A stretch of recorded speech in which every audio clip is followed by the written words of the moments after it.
Hello everyone, welcome to Storytime. Today we are doing part 3 of A Tale of Two Friends. If you remember what happened in part 2, we had Cleo the cat and Neisha the dog be friends. Well, they didn't become friends, but they interacted with each other and Cleo got Neisha to run outside, and that was where we ended. So today would be called A New Friend. Neisha yelled out as she ran.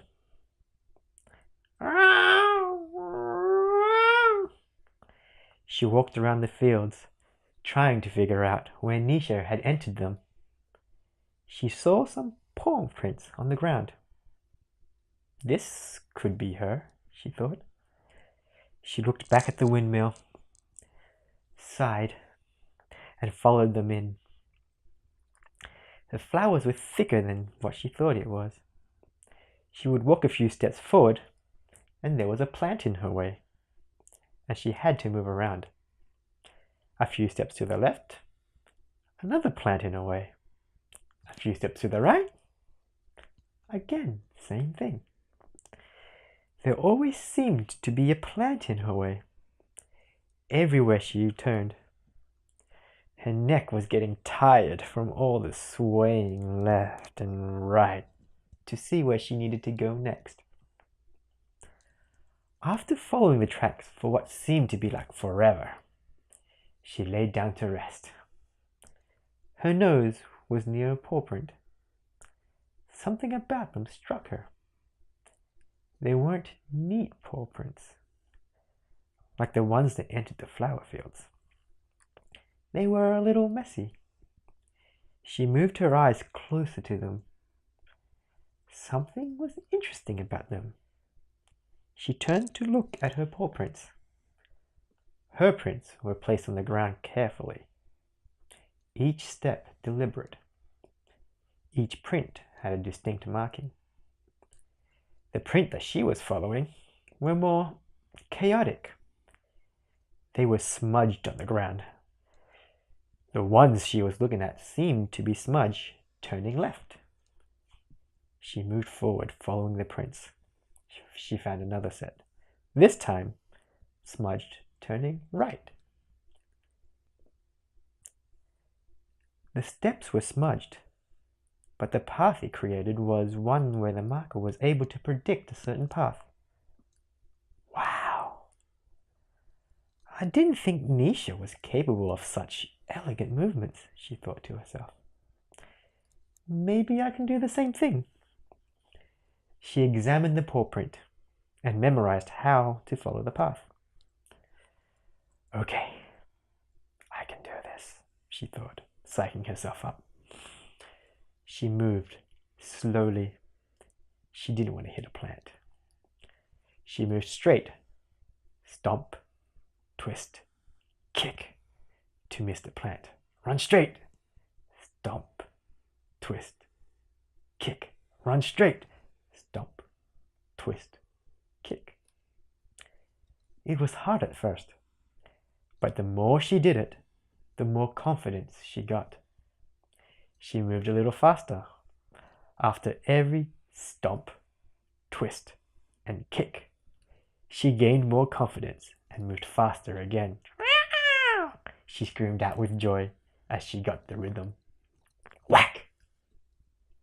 She hit a stalk and tumbled over.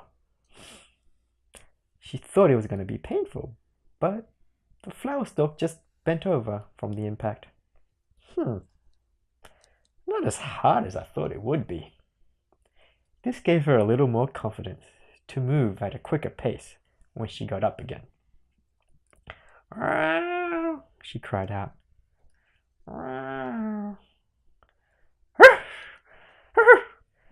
Neisha yelled back cheerfully. Oh no, Cleo thought as she sighed. She thinks it's a game. Mom's definitely going to yell at me for this. She slowly moved towards the sounds of Neisha's voice. Neisha called out again. But this time, she sounded as if she was in a different location. How quick is she? Cleo thought, quite amazed. She didn't think anyone was that fast. She moved again to where she heard Neisha call out. Neisha called out again. She was in another location. How? Cleo headed there. Neisha called out again. Every time Cleo would go towards one location, Neisha was already in another location. She couldn't take it anymore. She yelled out in frustration. Neisha replied in a joyous laughter.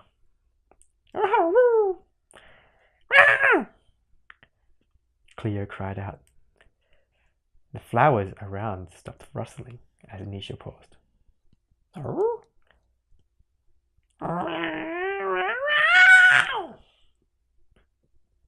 She felt her heart drop immediately after yelling that out. She didn't mean it. She wanted to play. She just didn't like how her brothers looked at her when Neisha came up to her earlier that day. "Meow," she said softly. Nothing. "Meow," she said a little louder. Still nothing. "Meow," she yelled out at the top of her voice. This caused the flower stalk close to her to rustle, and an Orion grey and white blur tackled her.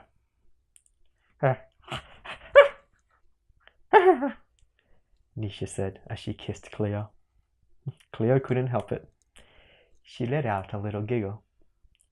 She was relieved that she didn't have to search for Neisha, but she was more relieved that she now had a new friend.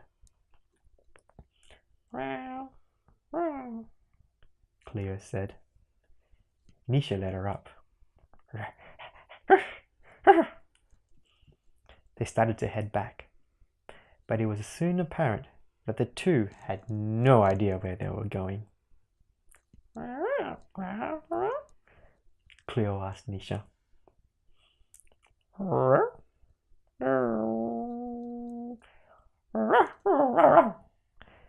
She replied, pouring out her nose, trying to clear it out.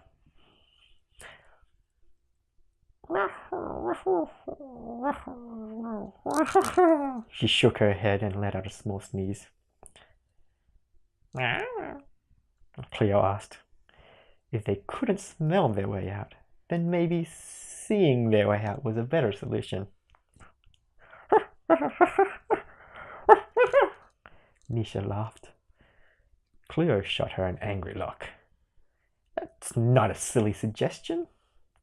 It was better than what Neisha was coming up with, which was nothing. She looked up at the sky. The sun was getting lower. She started to get worried. This was the first time that they had been out this long. Well, this was the first time that any of the children had been out at all.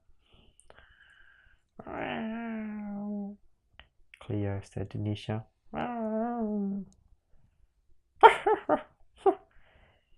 Neisha nudged Cleo with her shoulder.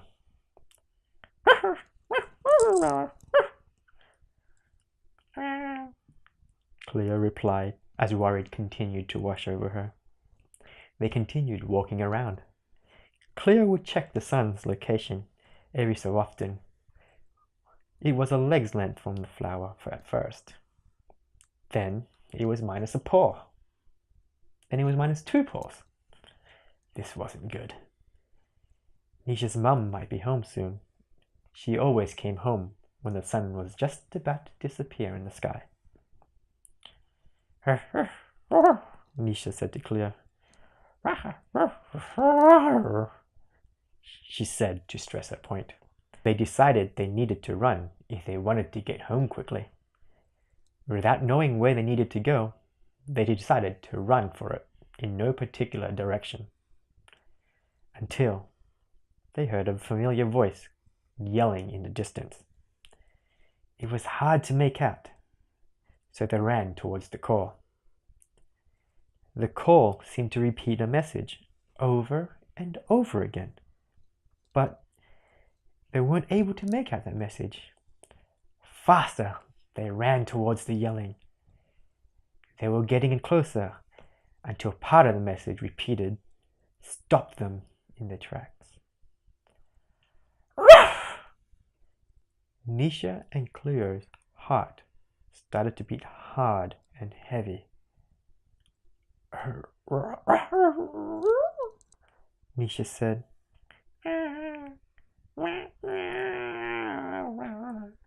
Cleo said with more emergency. They started running as fast as they could. As they got closer, they were able to make out more of the message until finally, what Neisha's mothers were saying was finally revealed.